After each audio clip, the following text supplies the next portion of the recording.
बिस्मिल्लाहिर्रहमानिर्रहीम। अस्सलाम वालेकुम। क्या हाल है सबके? उम्मीद है कि सब खैरियत से होंगे, इस गुलहरी की तरह खुश व खुर्रम होंगे। और जी यहाँ पे बन रहा है बड़ा ज़बरदस्त किस्म का बिरयानी का मसाला। नेक्स्ट डे मेरी दोस्त ने अपनी हॉलीडेज़ से वापस आना था, तो मैंने सोचा कि उनके घर पे जो है वो बिरयानी बना के भेजूँगी। सफ़र से इंसान आता है तो अच्छा ही लगता है कि अगर उसे कहीं और से खाना मिल जाए, क्योंकि यहाँ पे कोई और पका के देने वाला तो होता नहीं है। तो बहरहाल जी हम जो हैं वो अपना पूरा दिन ख़त्म कर चुके हुए हैं। हमने अपने घर में उस दिन बनाई थी बीफ बिरयानी और वो हम खा चुके हैं। बच्चे स्कूल से आ चुके हैं और शाम का टाइम है जिस वक्त मैंने ये बिरयानी का मसाला तैयार किया। इसको अच्छी तरह से भून के और इसमें एंड में लेमन जूस डाल के ठंडा होने के लिए मैं रख दूँगी। ऑब्वियसली इसकी तरकीब की आपको ज़रूरत नहीं है क्योंकि मैंने बहुत दफ़ा बिरयानी की रेसिपी दी है। अगर आप लोग चाहते हैं तो मैं इसका लिंक भी दे दूँगी डिस्क्रिप्शन में।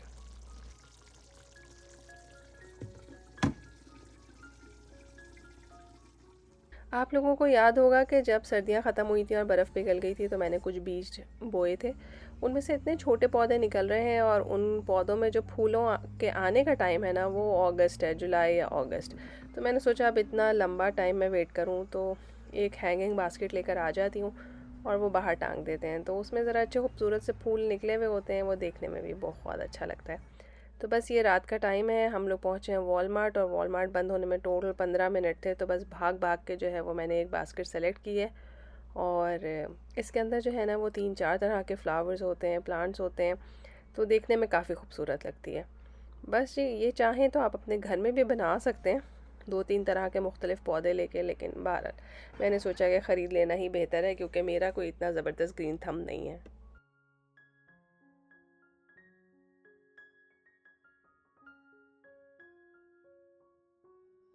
और जी ये आ गया है नेक्स्ट डे। मैं बच्चों को स्कूल छोड़ के आके नाश्ता वगैरह करके सुकून से थोड़ा रेस्ट करने के बाद जो है वो किचन में आई हूँ और अब एक साथ जो है मैंने 2 देगचियाँ चूल्हे के ऊपर रख दी हैं। एक प्रेशर कुकर है और एक कढ़ाई है। दोनों में मैं ऑयल डालूँगी। जब ये अच्छी खासी तेज़ गर्म हो गई तो अच्छा, बर्तन को काफ़ी तेज़ गर्म कर लेना तो फिर ज़रा मुझे ऐसा लगता है कि कुकिंग प्रोसेस काफ़ी फ़ास्ट हो जाता है, और अगर बर्तन ठंडा होना तो चीज़ें पकने में देर लगती है।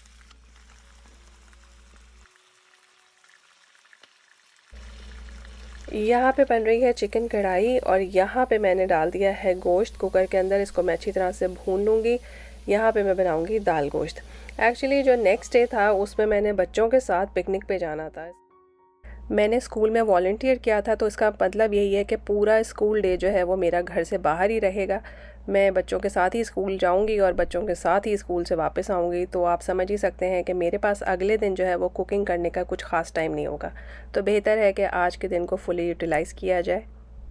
2 सालन पकाने से फ़ायदा ये होगा कि मेरी दोस्त जिन्होंने आना था मैं थोड़ा सा उनको भी दे सकूँगी और कुछ आज के दिन और नेक्स्ट डे के लिए भी जो है ना वो आसानी हो जाएगी। तो बेहतर होता है कि आप पहले से चीज़ों को प्लान करें और अच्छे तरीके से काम करें। इस तरह से जो है ना वो ज़िंदगी में काफ़ी सहूलत हो जाती है। मूंग, मसूर और अरहर तीनों दालों को मैंने मिक्स करके जो है वो भिगो दिया है। यहाँ पे नमक, मिर्च, ज़ीरा पाउडर और धनिया पाउडर, थोड़ा सा प्याज, टमाटर, जो कि हमारे बेसिक मसाले होते हैं, बस इसी को मैं इस्तेमाल करूँगी गोश्त का मसाला बनाने के लिए। जिंजर गार्लिक का पेस्ट डाल के गोश्त को अच्छी तरह से भून लें। कुकर का जो बेस है वो आपको बता रहा होगा कि इस गोश्त को भूनते हुए कम से कम भी जो है ना वो 15 से 20 मिनट हो गए। मैं गोश्त को बहुत अच्छा भूनती हूँ क्योंकि मुझे नहीं अच्छा लगता कि जब आपने सालन फ़ाइनल कर लिया उस स्टेज में जो है वो इसमें से थोड़ी सी स्मेल आ रही हो। तो गोश्त को हमेशा बहुत अच्छा भून लिया करें। और यहाँ पे जो है वो गोश्त की मैं खूब अच्छी खासी भुनाई करूँगी और इसका जो है वो तेल थोड़ा सेपरेट होने लगेगा, तो इसमें हम थोड़ा सा पानी डाल के इसको प्रेशर कुक कर लेंगे ताकि गोश्त अच्छी तरह से गल जाए। और सेम काम हम करेंगे चिकन की कढ़ाई के साथ। वो तो आप लोगों को पता ही है कि चिकन को भी मैं उसी तरह से उतना ही भूनूंगी कि चिकन के ऊपर मार्क्स आ जाएं। उसके बाद इसके अंदर आप सारे मसाले शामिल करके और तेज़ आंच पे जो है वो कढ़ाई पकाएं। एंड में जब सारे मसाले जो हैं वो घुल मिल जाएं तो फिर आप थोड़ी सी हल्की आंच करके और ढक के इसको 10-15 मिनट रखेंगे तो सारा ऑयल ऊपर आ जाएगा और ज़बरदस्त किस्म की कढ़ाई तैयार हो जाएगी। तो बस जी ये सारा हमारा काम है जो हम आज की तारीख में कर रहे हैं। मुझे कुछ दिन पहले एक बड़ा अच्छा सा मैसेज आया था कि अगर आपके घर में मेहमान आ रहे हों तो आप क्या करें, प्लीज़ इसके बारे में ज़रूर कुछ बताइए। ये बहुत ही मज़ेदार किस्म का सवाल था और मुझे सुन के बड़ा ही मज़ा आया। डेफ़िनेटली इस पे एक डिटेल वीडियो बनानी चाहिए ताकि आप लोगों को आइडिया हो सके। जब हम दुबई में रहते थे तो हमारे पास बहुत मेहमान आया करते थे और जो पाकिस्तान से आता था ज़ाहिर है कम से कम 2-3 हफ़्ते तो रहता ही था। और जब अपने रिश्तेदारों का घर होता आप डेफ़िनेटली उधर ही रहना पसंद करते हैं। तो होता यही था कि मैं पहले से प्लान कर लेती थी कि जो चीज़ें मैंने खिलानी पिलानी है उसमें से 1-2 चीज़ें मैं पहले से बना के रखती थी। फॉर एग्ज़ाम्पल आप बिरयानी का मसाला बना के जो है वो फ्रीज़ कर सकते हैं, उसमें आलू उस वक्त मत शामिल करें। जिस टाइम पे आपने बिरयानी बनानी हो उस टाइम पे आलू बॉईल करके मसाले में शामिल कर दीजिए। लेकिन चिकन या बीफ या मटन का मसाला बना के आप ठंडा करके बहुत आराम से फ्रीज़ कर सकते हैं। इस तरह से टाइम की बहुत बचत होती है क्योंकि आपको सिर्फ लेयर्स ही करनी होंगी, कुछ और काम करना नहीं है। इसी तरह से कढ़ाई बना के आप फ्रीज़ कर सकते हैं, या जैसे दाल के लिए आप देख रहे हैं कि मैं गोश्त को अच्छी तरह से भून रही हूँ। इस तरह से गोश्त को आप भून के ठंडा करके 2 या 3 उसके हिस्से करके उसे फ्रीज़र में डाल सकते हैं। तो जब भी आपने कोई सालन पकाना है तो आप सब्ज़ी जो है वो बॉईल करें और बाद में गोश्त के अंदर डाल के अच्छी तरह से भून लीजिए, तो फटाफट आपका जो है वो सालन तैयार हो जाएगा। इसी तरह से दाल को अलग से बॉईल करें और गोश्त में डाल के उसे थोड़ी देर के लिए भून लीजिए, तो एक अच्छा सा सालन तैयार हो जाएगा। तो मेंटली तौर पे पहले से प्रिपेयर्ड रहें, अपने बजट और अपनी इस्तात के हिसाब से लिख लीजिए कि आप क्या चीज़ें अफोर्ड कर सकते हैं, क्या खिलाना चाहते हैं। उस हिसाब से ग्रॉसरी की शॉपिंग कीजिए और उसी हिसाब से जो है वो पहले से तैयारी कीजिए। और जी देख लीजिए अभी यहाँ पे दोपहर के 1:15 ही हुए हैं और मैं माशाल्लाह जो है वो सारे काम से ऑलमोस्ट फारिग हो गई हूँ। हमारी जो है वो कढ़ाई बिल्कुल तैयार है। उसके ऊपर अब मैं धनिए की डंडियाँ और थोड़ी सी हरी मिर्चें डाल के इसको अब ढक के रखूँगी ताकि 15 मिनट में इसके ऊपर बहुत अच्छा सा ऑयल आ जाए और ये परफेक्टली तैयार हो जाए। और वहाँ पे भी जो है वो दाल का गोश्त अच्छी तरह से गल गया था। दाल उतनी देर तक भिगोई रही जितनी देर तक गोश्त पक रहा था, तो यानी आधा पौना घंटा दाल भी आपने भिगो ली और उसके बाद आप उसे गोश्त में आराम से शामिल करके थोड़ा सा पानी डाल के जो है वो दोबारा से प्रेशर लगाएंगे तो बहुत अच्छी सी दाल कुक हो जाएगी। और ये बेसिक मसाले हैं, इसमें थोड़ा सा बस खड़ा गरम मसाला है और दाल है। इससे ये होगा कि अब जो गोश्त भुनने में मसाला डाला था वो तो सारा गोश्त में घुल मिल गया, तो अब आप ऊपर से थोड़ा सा खड़ा गरम मसाला डालेंगे तो इसकी बहुत अच्छी खुशबू आएगी दाल के अंदर।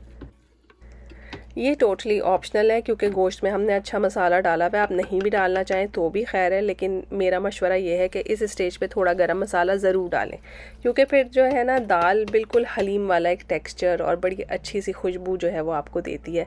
और बड़ा होता तो कहने को दाल गोश्त ही है लेकिन बड़ा रॉयल से टच आ जाता है उसके अंदर। और यहाँ पर जी मैंने बना लिया है सैलेड और उसके ऊपर मैं डाल रही हूँ चाट मसाला और लेमन जूस। जब से गर्मियाँ स्टार्ट हुई हैं ना तो बड़ा मज़ा आता है कि आपने घर की रोटी बनाई हो, साथ में सैलेड हो और कोई अच्छा सा सालन हो, तो खाने में बहुत लुत्फ़ आता है।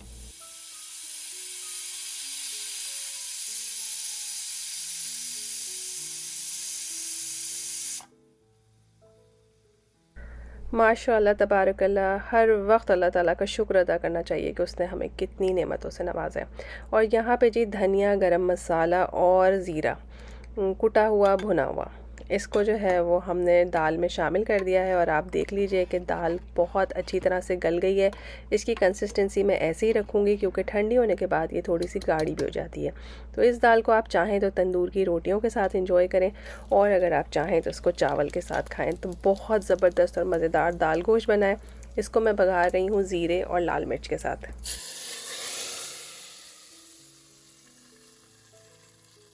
आप चाहें तो इसको प्याज या फिर लहसुन के साथ भी बिगाड़ सकते हैं और इसके ऊपर हरी मिर्च और हरा धनिया डाल के मिक्स कर दें। ज़बरदस्त किस्म का दाल गोश्त तैयार है। और जी सबसे ज़्यादा मेरे साथ इस दिन जो ट्रेजेडी हुई वो ये हुई कि मेरी दोस्त की जो फ़्लाइट है वो डिले हो गई। तो आज शाम में अब मुझे बिरयानी नहीं बनानी है, अब मुझे बिरयानी बनानी पड़ेगी कल, यानी उस दिन जिस दिन मेरा स्कूल का ट्रिप भी है। तो चलें इंशाल्लाह ताला अल्लाह मियां हिम्मत देंगे और हो जाएगा सारा काम। तो मैंने अपना सारा काम निपटाया, अपने सारे सालन से मैं फ़ारिग हो गई। आप यकीन करें अगर गोश्त डीप फ्रॉस्टेड हो ना तो हार्डली आपको 1.5 से 2 घंटे लगते हैं। आप अपना पूरा खाना पका के, बर्तन धो के, किचन साफ़ करके सुकून से बाहर आके बैठ सकते हैं। तो बस जी अभी तो 1:15 1:30 ही बजा है और माशाल्लाह मैं सारे कामों से फ़ारिग हो गई हूँ। यहाँ पे मैंने अपने लिए चाय बनाई और कल जो मैंने अपने घर में बीफ बिरयानी बनाई थी उसको मैंने गर्म होने के लिए रखा क्योंकि भाई अब इस तरह की ट्रीट्स जो हैं वो आपकी भी तो होनी चाहिए ना। तो इसके ऊपर मैं अब डालूँगी ज़बरदस्त सा रायता और मज़ेदार सा सैलेड और सुकून से बैठ के टीवी के सामने खाना खाऊंगी, चाय पीऊंगी और इन्जॉय करूंगी। ये वाला टाइम जिस वक्त आप घर में अकेले होते हैं, आपने काम ख़त्म कर लिया होता है और अभी बच्चों को स्कूल से आने में जो है ना कुछ वक्त होता है, ये बड़ा ही मज़ेदार टाइम होता है। इसको फुली इंजॉय करना चाहिए और अपने आप को बड़ा ज़बरदस्त किस्म का जो है ना वो ट्रीट करना चाहिए।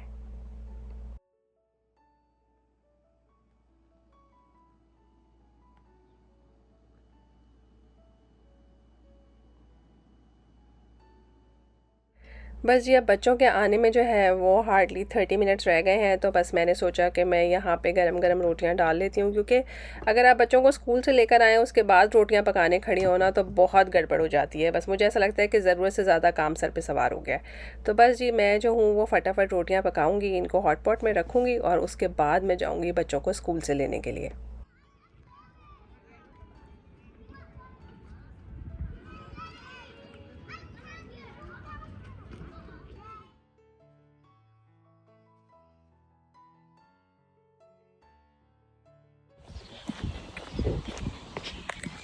और जी, ये आ गई है नेक्स्ट मॉर्निंग। मेरे हस्बैंड ने बच्चों को स्कूल ड्रॉप ऑफ कर दिया था और उसके बाद जो है वो 20 मिनट्स थे, तो उन 20 मिनट्स में मैंने घर में जो खलारा था वो थोड़ा सा समेटा, कपड़े चेंज किए और दौड़ लगाई स्कूल की तरफ। और स्कूल के पिकनिक पे जब भी आप जाते हैं, स्कूल की बस में जाते हैं, जब भी आप वॉलंटियर करते हैं, आपकी ज़िम्मेदारी होती है, एक ग्रुप ऑफ चिल्ड्रन जो है वो आपको दे दिया जाता है, स्पेसिफ़िक नंबर होता है उसके अंदर, उनका आपको ख़्याल रखना होता है, क्योंकि इतनी बड़ी जगह होती है, एक टीचर जो है वो सारे बच्चों को लेके नहीं फिर सकती। और आप सोचें कि मेरे पास जो है, मैं और मेरी फ्रेंड, हमारे पास 9 बच्चे थे और यकीन माने हर फ्लोर पे ऐसा लगता था कि बस बच्चे कंट्रोल से बाहर ही हो जाएंगे। कभी वो कहीं भागते थे, कभी कहीं। तो हम में से एक आदमी जो है वो डोर के ऊपर खड़ा होता था ताकि कोई बच्चा जो है वो उस एरिया से बाहर ना निकले, और दूसरा जो है वो बच्चों के साथ साथ रहता था। ज़ाहिर है आप बच्चों को एक ही एक्टिविटी पे तो सबको नहीं खड़ा रख सकते, उनके सामने जब इतनी बड़ी जगह होती है तो फिर कभी कोई किधर भागता है, कोई किधर भागता है।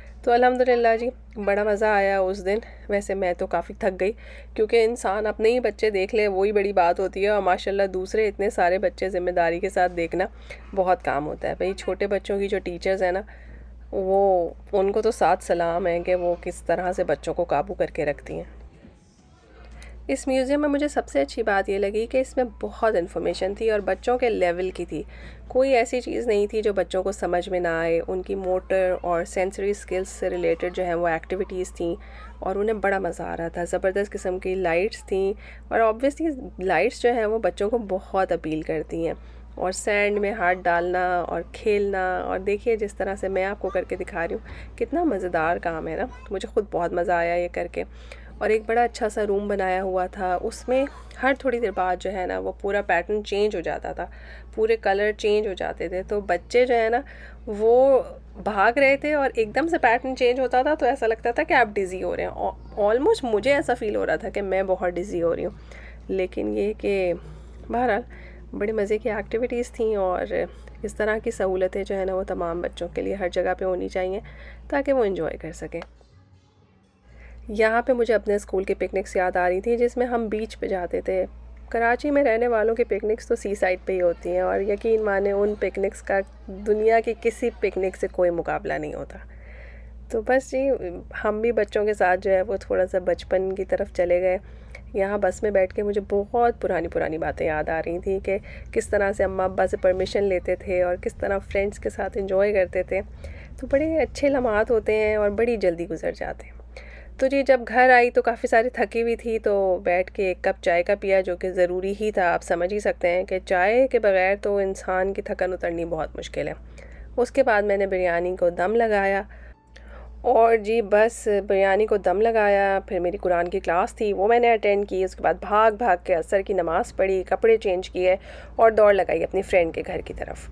मैंने सोचा कि भाई ज़रा टाइम पे जाके उन्हें खाना मिल जाए, क्योंकि ऑलरेडी उन्हें आए हुए जो है वो पूरी एक सुबह तो गुजर ही चुकी थी। वो कल रात को काफ़ी लेट आए थे, तो मैंने सोचा कि एटलीस्ट किसी एक खाने के टाइम पे तो खाना पहुंच जाए।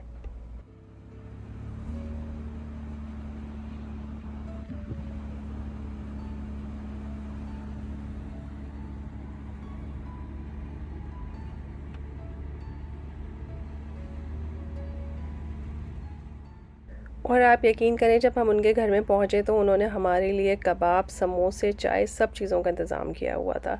तो ऐसे लोगों को, इतने सुघड़ लोगों को आप क्या कोई उनके लिए काम करेंगे, वो ख़ुद ही माशाल्लाह बहुत कैपेबल होते हैं। तो अल्लाह ताला का शुक्र है, बड़ा मज़ा आया बैठ के, हमने बड़ी अच्छी सी बातें की और उसके बाद जो है हम घर की तरफ आ गए और इस तरह से जो है हमारे 3 दिन का पूरा व्लॉग जो है वो ख़त्म हुआ।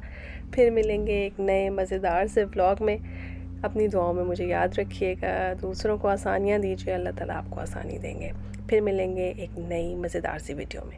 अल्लाह हाफ़िज़।